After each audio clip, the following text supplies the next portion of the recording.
Welcome back to The Explainer. Today, we're diving straight into a massive, frankly, kind of invisible hurdle we literally all face when we're trying to build new habits or just live a little better. Have you ever set a big health goal, only to find yourself utterly stuck before you even make any real progress? We have absolutely all been there. You look in the mirror, or maybe you step on the scale, and you feel this huge wave of frustration. And then, right on cue, that super familiar critical voice in your head chimes in. Why can't I lose weight?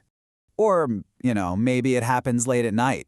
You're just staring into the open fridge or the pantry, holding an empty wrapper, completely beating yourself up, asking, why do I eat so much junk food when I absolutely 100% know better? Or how about hitting snooze for the third time instead of hitting the gym, thinking to yourself, why don't I want to exercise? Okay, let's dive into this, because while asking these questions feels completely natural and logical, it's actually the exact thing holding us back. And that brings us to what's formally known as the why trap. See, when it comes to fuzzy lifestyle behaviors, stuff like our diet or our exercise routines, asking why is basically a psychological dead end. Endlessly analyzing our failures doesn't give us answers. It just traps us in this awful cycle of shame. You just end up spinning your wheels instead of actually moving forward. Section 1. Straightforward versus fuzzy problems. Now, for straightforward problems, asking why works perfectly. I mean, if your car breaks down, asking why leads you straight to a dead battery, right? It's totally logical. But human behavior? That is a fuzzy problem. What fixes a car engine absolutely does not fix human nature. For lifestyle habits, asking why is just a complete dead end. Let me show you exactly what I mean here. If you're solving a straightforward logistical issue, the classic 5 whys method is frankly brilliant. Let's trace it out. Always late in the morning. Well, why? Because I hit snooze. Why? Still tired. Why? Stayed up late. Why? Scrolled my phone in bed. Boom. We just logically tracked a logistical problem right down to its root cause. So what does this all mean? Why doesn't this highly logical method work for our lifestyle habits? Just think about why applying that exact same logic to, say, eating a huge chocolate chip cookie fails so miserably. It's because your logical brain isn't the only one calling the shots. And this brilliantly illustrates what's going on. I just love this vivid metaphor from the source text. Your conscious mind rides on the shoulders of an 800-pound gorilla, your unconscious. You can make literally all the logical commitments you want, but if that 800-pound gorilla decides it wants a snack instead of a jog, well, you're getting a snack.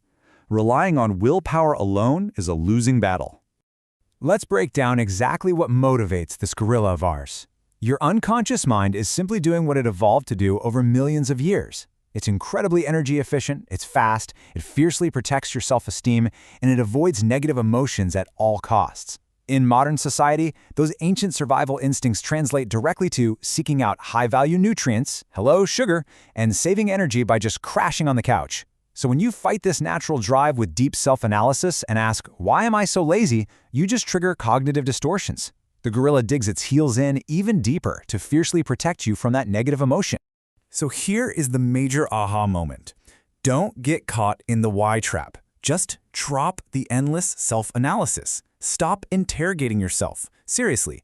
Instead, we must find the quickest, most direct solution to bypass that 800-pound gorilla entirely. Section 2. The quickest, direct solution. The answer here lies in ridiculously small changes. We're talking about actions requiring practically zero effort, taking 30 seconds or less to finish. The sheer genius behind the quickest, direct solution is that keeping the action tiny and almost effortless completely prevents the gorilla from resisting. It slips right under the radar of your unconscious mind. The absolutely crucial key here is 30 seconds. These actions must take 30 seconds or less. Why? Because that requires absolutely zero willpower to pull off. If it takes any longer than that, the gorilla wakes up, starts complaining, and, well, the habit fails. Now, what's really interesting about this slide is seeing exactly what a ridiculously small change looks like in practice. Do just one single stretch when you wake up. Do one push-up, crunch, or squat. March in place for 30 seconds. Eat one single baby carrot. Drink a glass of water. They seem almost too simple, don't they? Like, what's the point? But actually, that is exactly the point. The science behind this is so fascinating. By doing literally anything except the bad habit, you create new neural pathways. Feeling the sudden urge for junk food? Immediately eating one single carrot reroutes your brain's trigger paths. It slips right past your conscious doubt and quietly, effectively conditions your unconscious mind for positive change. Let's move to and see how this builds into a reliable, everyday workflow for bypassing the gorilla. Step 1. Notice the bad habit or lapse. Step 2, and this is absolutely crucial, stop asking, why did I do this? Avoid the trap. And step 3, immediately take one ridiculously small, positive action. If this feels a little strange or too easy at first, remember this really beautiful perspective from the source text. The beauty of transformation is that you cannot make it happen. It is out of your control. You can only set the stage. Lasting change doesn't come from forceful, critical control. You just sort of water the garden with these tiny 30-second habits and let the flowers bloom completely on their own.